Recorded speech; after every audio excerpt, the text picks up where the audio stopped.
Bonjour à tous, j'espère que vous allez bien. Je suis très contente de vous retrouver pour cette nouvelle vidéo. On dit souvent d'elles qu'elles sont voluptueuses, qu'elles ont les hanches bien développées, qu'elles ont une poitrine généreuse et que leur arrière-train est super bien roulé. J'utilise des expressions que j'entends très souvent de personnes de la communauté noire ou même d'autres communautés lorsqu'ils parlent des avantages qu'auraient certaines femmes noires de manière générale, contrairement à d'autres femmes. Seulement, cette généralité connaît énormément d'exceptions. Et aujourd'hui, nous allons parler avec Ashley et Lauriane qui vont nous parler de leur expérience par rapport au fait qu'elles ne correspondent pas forcément à cette généralité qui est bien établie dans l'inconscient collectif de beaucoup de personnes au sujet des femmes noires. C'est parti.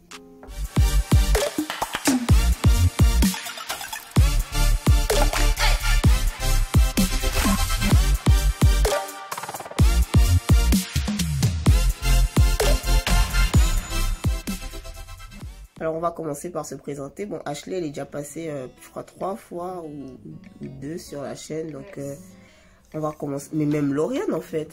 Une fois. Ouais. Ben, on va refaire les présentations. Est-ce que vous pouvez juste vous présenter? Lauriane. Lauriane, t'es qui? Tu fais quoi dans la vie? Il faut lire tout ça. Tu as quel âge? Mais non. Non. On ne demande pas ça à une femme. Non. Ashley, 22 ans. Elle est toute fière. Bah oui, parce qu'elle a l'âge qu'on dit, elle a l'âge qu'on dévoile. N'importe quoi. Donc, je disais ceci. Donc, par rapport au thème d'aujourd'hui, Lauriane, on voit bien, hein, tu n'es pas non plus toute fine. Est-ce que tu peux nous dire comment tu étais il y a quelques années? Il y a quelques années, j'étais vraiment toute fine, hyper menue. Hyper T'étais comme Ashley? Je faisais, oui, plus ou moins, je faisais une trentaine de kilos à tout casser, très honnêtement. J'étais vraiment très menue. J'étais vraiment très menue, déjà qu'à la base, je suis pas très grande. J'étais de plus. Tu n'es pas très grande, tu es petite. Je ne suis pas grande. Je suis pas en train de dire, d'accord? Il n'y a pas de demi-mesure. Non, je ne suis pas grande. En réalité, je ne sais même pas quelle taille je fais. Parce que ça ne m'intéresse pas. Et du coup, donc non seulement je suis petite, j'étais aussi très maigre. Et voilà, je faisais une trentaine de kilos à tout casser. Quand tu étais taille XS Très. Ouais, j'étais vraiment XS. Est-ce que toutes les deux vous assumez vos corps aujourd'hui comme ils sont? Oui, je laisse Ashley développer. Oui, j'ai toujours été mince. J'ai toujours été mince, je suis grandie. J'ai toujours eu ce côté-là où j'ai pas eu de problème par rapport au fait de pouvoir manger ce que je veux et en voir les répercussions sur mon corps. J'ai jamais eu ce... Jusqu'à présent, hein, j'ai jamais eu ce problème. C'est vrai qu'on me titille par rapport à ça.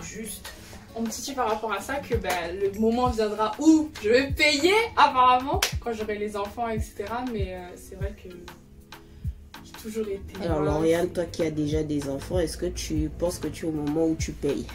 Non, en réalité, non. Parce que ce qui s'est passé, c'est plus un bouleversement. Avec moi, ce qui s'est passé, c'est plus un bouleversement hormonal que du poids post-grossesse. Ça n'a strictement rien à voir parce que, bon, déjà, j'ai 2 enfants. Et même après mes enfants, je suis toujours restée mince, d'accord? Je suis toujours restée mince. J'ai commencé à prendre du poids au moment où j'ai pris la décision de me faire poser un implant contraceptif. C'est à ce moment-là que tout a basculé. Et pour entrer vraiment dans le vif du sujet, est-ce que vous avez déjà eu des remarques par rapport à votre corps et en même temps liées au fait que vous soyez noire? Parce que vous étiez fine. Oui. C'est des phrases comme quoi? Ou quel genre de réflexion? Ça dépend, des fois c'est pour rigoler. On assimile tout de suite la minceur au fait qu'on mange pas, alors que c'est pas du tout le cas. Enfin, pour moi, c'est pas du tout le cas.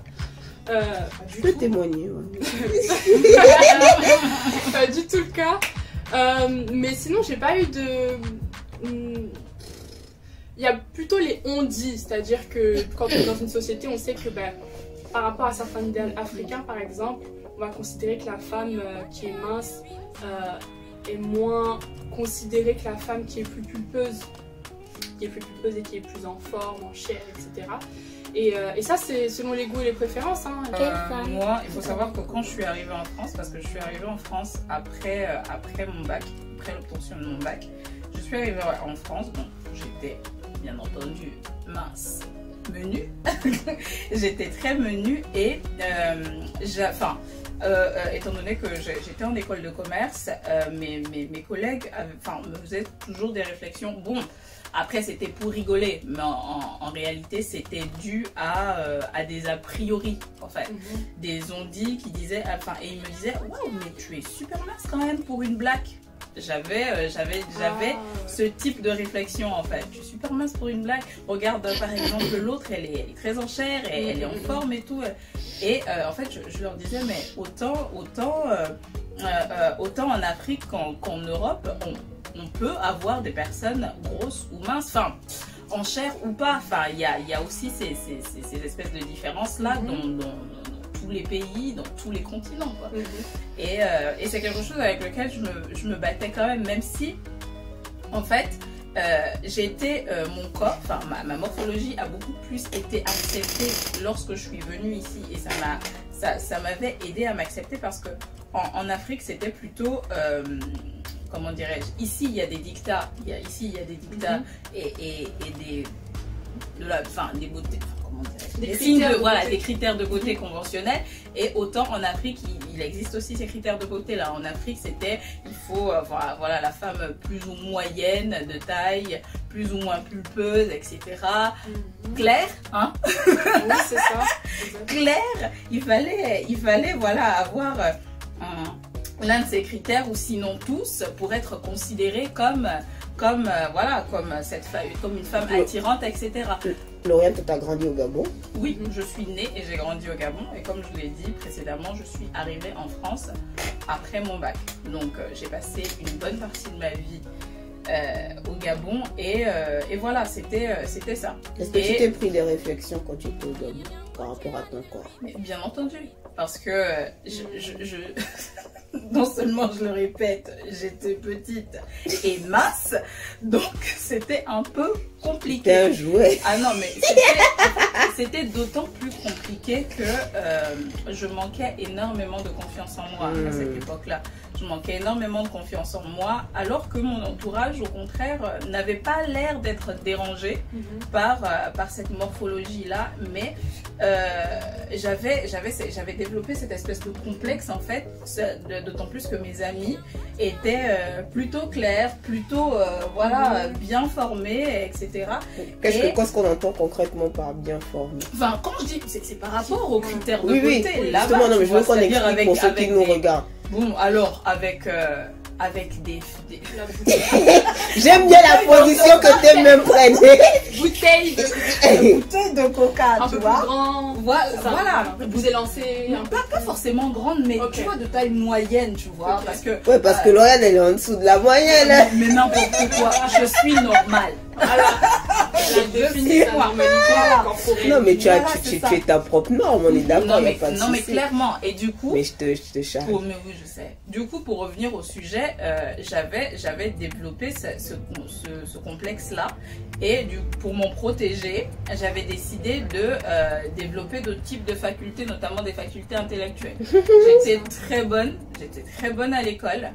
Et je me disais qu'au moins avec ça, étant donné que physiquement je n'étais pas suffisante, au moins, voilà, non mais c'est vrai, j'étais pas assez, tu vois, au moins intellectuellement j'avais du poids. Et c'est comme ça que toute ma période scolaire, j'étais toujours parmi les meilleurs en fait de ma classe. Je peux rebondir sur ça. J'allais te poser une question. C'est vrai que moi, personnellement, à l'heure actuelle, c'est pas quelque chose qui me dérange quand on me dit ça, parce que tu sais, c'est quelque chose qui complexe aussi beaucoup de personnes qui du coup se retrouvent dans le cas où ils mangent, ils vont manger un petit truc et ils vont prendre tout de suite le poids.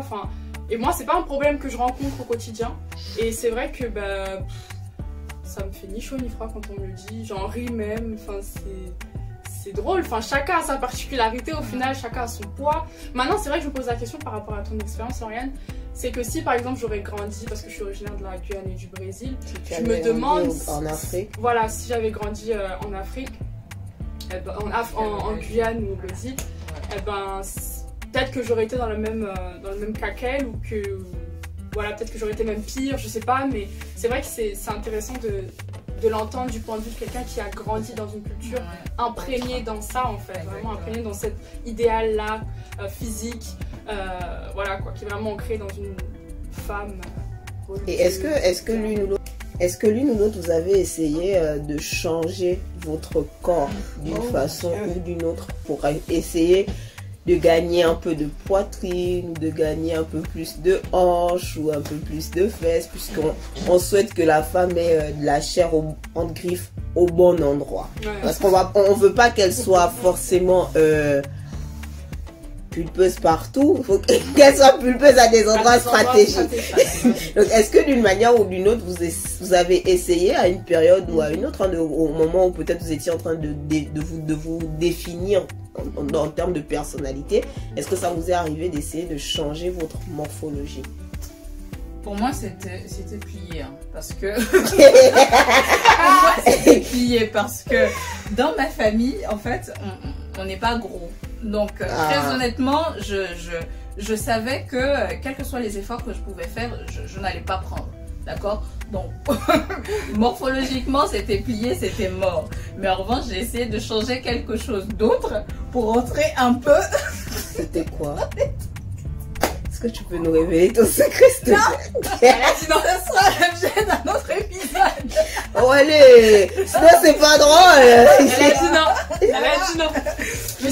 Non, mais enfin, j'en ris aujourd'hui parce que, très honnêtement, avec le recul, je me rends compte à quel point c'est absurde en fait. Étant donné que la beauté c'était être claire, d'accord, être clair, être bien bâti, comme on disait, être bien bâti. Ah ouais, ça c'est l'expression ça. Voilà, elle est bien bâtie. Voilà, finalement, c'est quoi être bien bâti. Bref. C'était ça, et du coup je me suis dit, bon, étant donné que je ne suis pas bien bâtie, je vais être claire. Ça fera l'objet d'une autre vidéo, ça.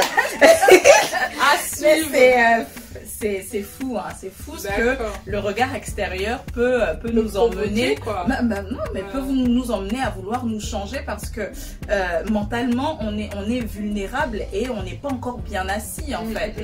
C'est fou, mais bon. Un autre épisode. Alors moi par rapport à ça, si ce n'est le sport, je faisais des squats.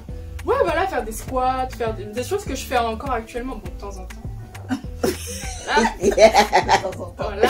Mais c'est vrai que ouais, je suis inscrite à la salle de sport, mais je le fais pas parce que j'ai besoin de rentrer dans un moule. Je le fais parce que j'ai envie de me défouler ou que voilà, j'ai envie de changer un peu ma routine et tout, mais non, j'ai pas eu à faire comment dire, à entamer un processus de changement physique drastique ou vraiment, je sais pas, faire de la chirurgie ou est-ce que vous vous rendez compte quand même que vous avez eu la grâce de grandir plus ou moins dans des familles où c'était cool, bienveillante parce que moi je connais des gens qui sont complexés du fait de ne pas avoir de fesses, de ne pas avoir de forte poitrine, qui vont utiliser des soutiens hyper rembourrés. Et vous savez qu'il existe des culottes avec des fesses, mais c'est même pire que push-up, il y a de la mousse à l'intérieur. Je sais pas comment. Non mais franchement ça va au niveau côté familial. Et du coup il y a beaucoup de gens qui essayent de porter ce genre de choses. Qu'est-ce que vous pouvez leur dire à elles? Bah moi franchement je leur dirais rien parce que t'es méchante. Je n'ai rien à dire. Non mais honnêtement enfin je suis pas allée. Non moi je leur j'ai pas envie de me positionner comme quelqu'un qui à dire à quelqu'un de faire ça. Franchement si les gens veulent mettre des push-ups, fill-up, up, tout ce que tu veux. Tout ce qui est up. Tout ce que tu veux monter, monte.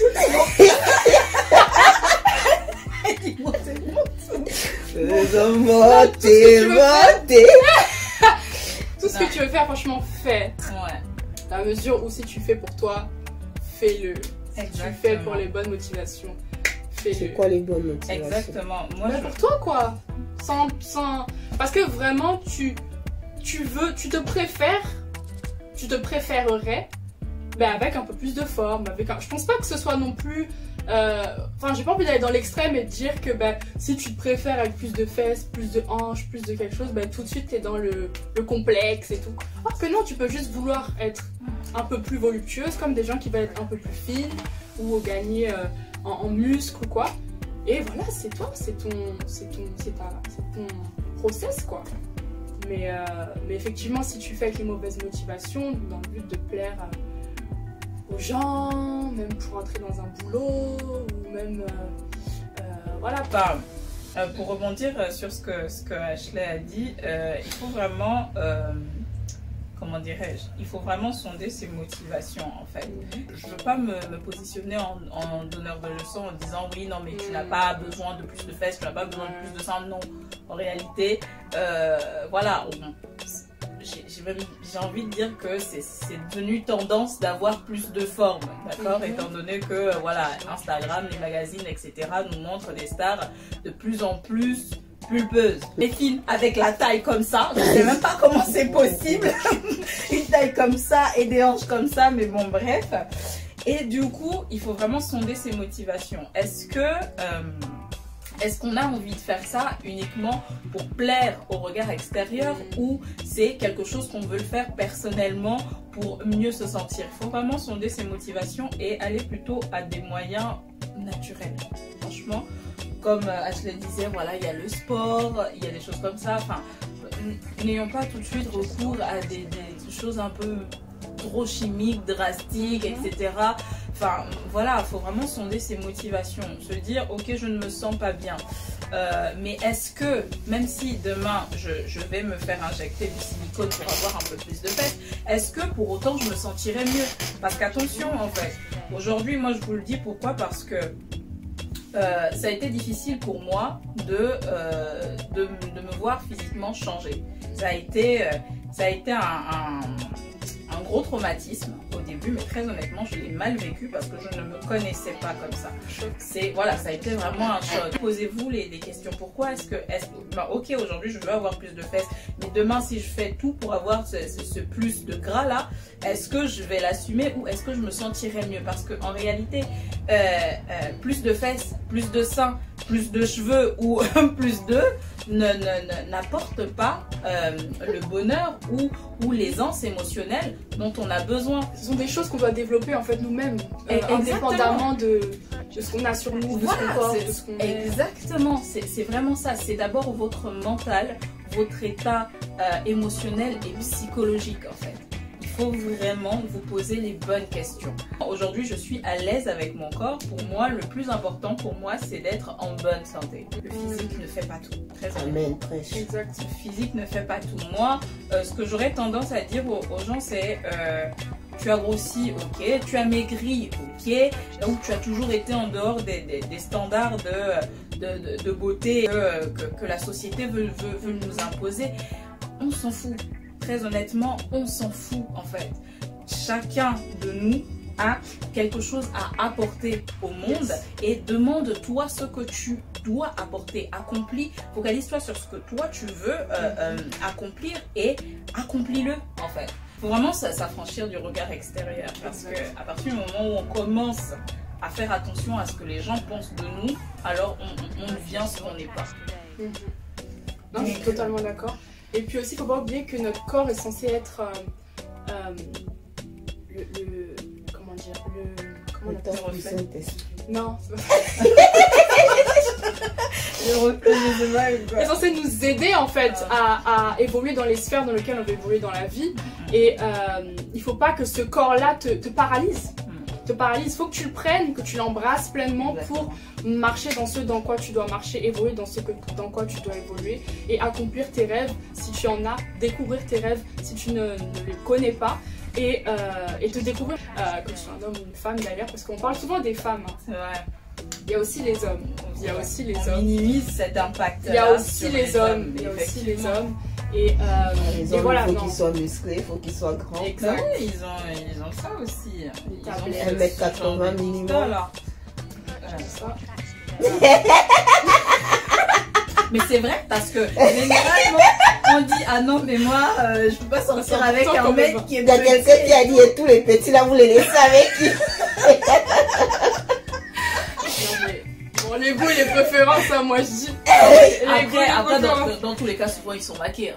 Souvent, voilà, ils sont en couple, etc. Donc ça veut dire qu'il y a des femmes qui préfèrent des petits. Bah voilà, les goûts et les couleurs. Ah, les goûts et les couleurs. Donc écoute, il y en a qui préfèrent des petits, il y en a qui préfèrent les des grands, il y en a qui préfèrent des gros, des minces. Donc voilà, il y a de tout. Mais pourquoi? Non, généralement on a peur de dire gros. Il y a gros. Je suis désolée. Non, mais il y a comment dire? Comment on dit ça? Enveloppé? C'est comme ça qu'ils disent? Enrobé. Enrobé. Enrobé. Fait des bananiers.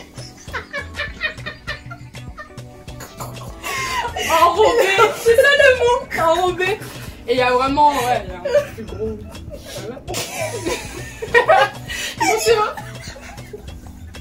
Je pensais vraiment que c'était enveloppé le mot.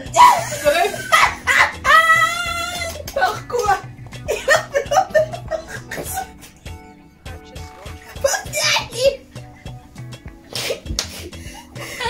Ok, bref.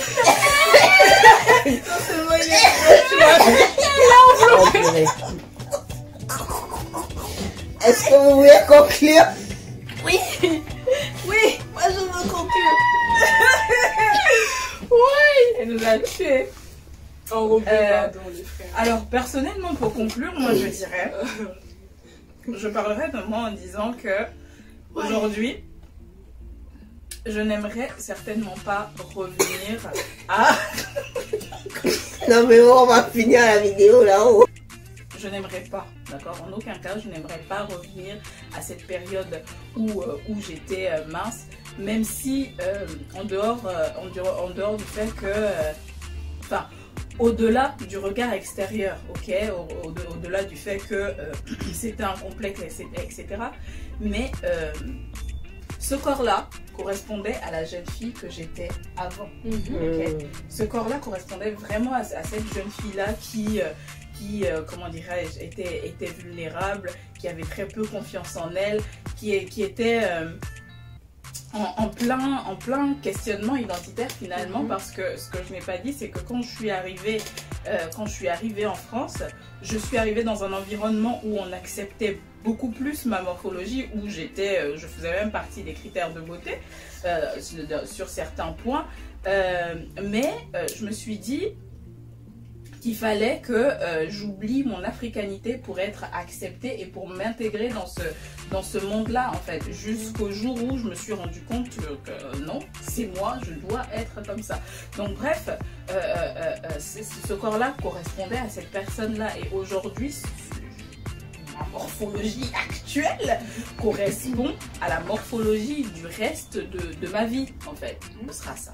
Moi, ce que je dirais, c'est de ne pas se comparer, parce que, comme tu l'as si bien dit, ton expérience en tant que jeune adolescente en voie vers vraiment l'âge adulte, c'était ton expérience, en fait. C'était ta marche, c'était ton évolution jusqu'à ce que tu arrives en France, etc. Et puis après, tu es les enfants. Mais chacun a son expérience. Moi, à l'heure actuelle, je suis comme ça. Peut-être que... Non. Dans 10 ans, je vais encore